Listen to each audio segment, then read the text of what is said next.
Toilet একটু বাদে এসে যাবে, বায়ো টয়লেট একটু পরে এসে যাবে, কিন্তু আমি অনুরোধ করব সেটা যেন শুধু মহিলারা ব্যবহার করেন। আর আমি নিজে দূরে সরে আছি যাতে রাজনীতির রং এর গায়ে না লাগে। বলছি সজলদা জল নিয়ে এলেন, এখানে জলের জন্য হাহাকার করছিল। আমি পুলিশদের জন্য কিছু জল এনেছি, কিছু পুলিশদের জন্যও জল এনেছি, কারণ বেচারা দিয়ে পায় না, জল পাবে না, বেচারারা কি করে চলবে, লাঠি মারবে কেমন করে। সজলদা, এখানে শিক্ষক শিক্ষিকারা তারা বলছেন যে আন্দোলন চালিয়ে যাবে যতক্ষণ পর্যন্ত হবে বিচার পাওয়া যাবে। বাংলার সমস্ত মানুষ যেমন করে অভয়ার আন্দোলনের পাশে ছিল দলমত নির্বিশেষে, এই আন্দোলনেও থাকবে রাজনীতির ঊর্ধ্বে ওঠে। আমি রাজনীতি করি, কিন্তু তার মানে এই নয় যে আমি বাংলার মানুষ তো না, আমি একজন বাংলারই মানুষ। আমার বাড়িরও কোনো আত্মীয় আছে, আমার বাড়িরও কোনো পরিজন আছে যারা এই মিছিলের মধ্যে আছে, তাদের কথাও আমাদের ভাবতে হবে।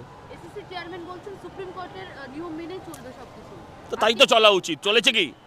চলেছে কি? বলছি দাদা, আপনি যখন জল নিয়ে আসছেন জোম্যাটো থেকে অর্ডার করে খাবার এসএসসি ভবন থেকে অর্ডার হচ্ছে। হ্যাঁ, ওরা তো খাবেই, ওরা তো চব্য চস্য লেজ্জ পেয়েও খাবেই।